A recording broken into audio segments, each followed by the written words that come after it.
Hi there, thanks for joining us on this Sunday. There is concern this morning for a key nuclear power plant in Ukraine after it was rocked by shelling. This comes in a week that saw a heavy air assault by Russia, and the conflict spilled beyond the borders of Ukraine into Poland, where 2 people were killed by what is believed to be Ukrainian air defense missiles. This morning, I spoke with NATO Secretary-General Jens Stoltenberg about the state of the war and the threat it poses to NATO countries. Secretary General, nice to see you this morning. Thanks so much for having me. Given the missile strike in Poland, are you prepared to say that at this stage countries neighboring Russia are in danger? We don't see any imminent threat for any military attack against any NATO allied country. But at the same time, wars are dangerous, and there's a full-fledged war going on in our neighborhood in Ukraine, and incidents happen as a result of a war. Therefore, we need to be vigilant. We need to closely monitor what's going on along our borders, and that's exactly what NATO allies do. When should we expect to know more exactly what happened and when the investigation will be done, and you'll be able to say clearly what caused this and who caused it? This is a Polish-led investigation supported by US and also Ukraine is also taking part, or is sharing information with Ukraine.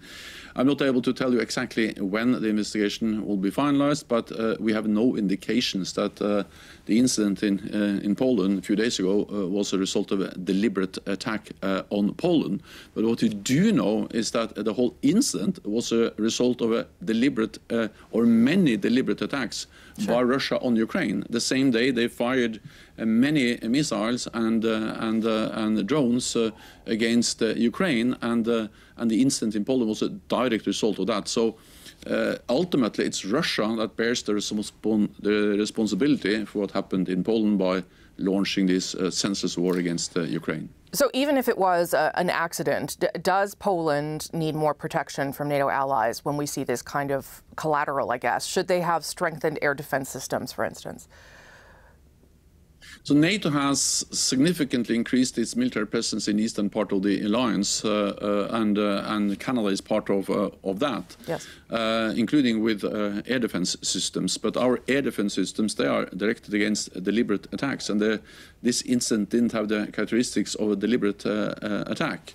And therefore, of course, accidents happens when there's a full-fledged war going on, and that's the reason why this war has to end. And the best way to end the war is by President Putin, who started the war, just to end the war and stop attacking a peaceful, independent nation, Ukraine. As you know, there were a lot of conversations initially before we really knew what had happened around Article 5 and the suggestion that this was perhaps a strike by the Russians. Would that have been the likely outcome, Article 5, if we had been able to say, well, yes, this was caused by Russia? Or is it a broader conversation before that happens about whether it was an accident, intentional, and what have you? Of course, it has to be a decision to invoke our collective defense clause, Article 5. And one of the challenges we face is that accidents may happen. And then it is important that we do whatever we can to prevent them from escalating, from spiraling out of control. And what I welcome is the measured, responsible, but also firm response from Poland and from NATO allies, preventing this incident from coming out of control. And of course, we need to ensure that we do the same if there are any future incidents. At the same time, of course, if there is a deliberate attack on NATO territory, then the whole alliance is there. That's the purpose of NATO, one for all for one. And the purpose of this strong deterrence, our collective defense clause, is not to provoke a conflict, but is to prevent the conflict, to preserve peace. Because as long as any potential adversary knows that the whole alliance will respond to an attack on one ally, no one will attack us, because we are by far the strongest alliance in history. You mentioned Russia's air attacks. Certainly that this incident came during one of the largest attacks on Ukraine since the war began, around 100 missiles launched. Some officials from the U.S., Ukraine and others had suggested that Russia was depleting its supply of missiles. Do you think now that that was an underestimation of Russia's capabilities? Are you concerned that those missiles are coming from Iran and North Korea, for instance?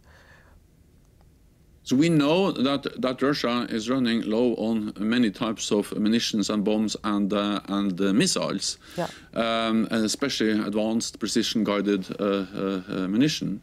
At the same time, we also know that they have received a significant number of drones from Iran. There are also attempts by Russia to buy missiles from Iran, and we have made it absolutely clear that no one should support Russia's illegal war or aggression against Ukraine. And there have also been some attempts from Russia to get ammunition from others. So yes, this is of concern that Russia, since they're running low on their own munitions, are looking around the world for other sources of munition, missiles to be used against Ukraine. Well, that leads me to my other question, because when I've spoken to Canada's Chief of the Defence Staff, he has the concern domestically, obviously, that, you know, Canada continued to make another commitment this week, $500 million in support for the military and extending the mission. But domestically, there is concern that we cannot replenish our own equipment. What are NATO allies telling you about that as a problem for NATO members and how that can be solved? Well, the main message from NATO allies and also from Canada is that we will support Ukraine for as long as it takes. This is about solidarity with Ukraine, but it's also in our interest that Putin doesn't win in Ukraine, because if he wins, the message to him and to other authoritarian leaders is that they achieve their goals by using brute military force, violating international law. And then the world becomes more dangerous and also we more vulnerable. So it's in our security interests to ensure that President Putin doesn't win, that Ukraine prevails as a sovereign, independent nation in Ukraine. To do so, we have depleted our own stocks to provide ammunition, weapons to Ukraine. But of course, now we need to replenish those stocks, and therefore we are now engaging actively with the industry to ramp up production, to replenish existing stocks, but also, of course, to make available more ammunition, more weapon systems to Ukraine, because we need to be prepared for the long haul in Ukraine. Can I ask you about winter? Obviously, countries around in Europe are feeling the pressure of a lack of energy and having to deal with that and lack of electricity. I wonder whether you think any of that could impact the resolve of the alliance. That people are going to be facing high energy prices, blackouts, a very difficult winter just outside of Ukraine, and whether you have concerns about how that could affect the resolve of allies. We are paying a price as NATO allies for our support to Ukraine, both the direct support, but also, of course, the economic sanctions. And the war has ramifications for all of us because of higher energy prices, higher inflation. At the same time, we have to remember that the price we pay is measured in money, while the price the Ukrainians are paying is measured in lives, in blood, every day. And it's our obligation to support them, partly because it will be a catastrophe for Ukraine if they lose, but also because it's in our interest to do so. I will commend Canada for doubling the support to Ukraine. That's extremely important. With both more different military support, but also winter clothing, winter gear.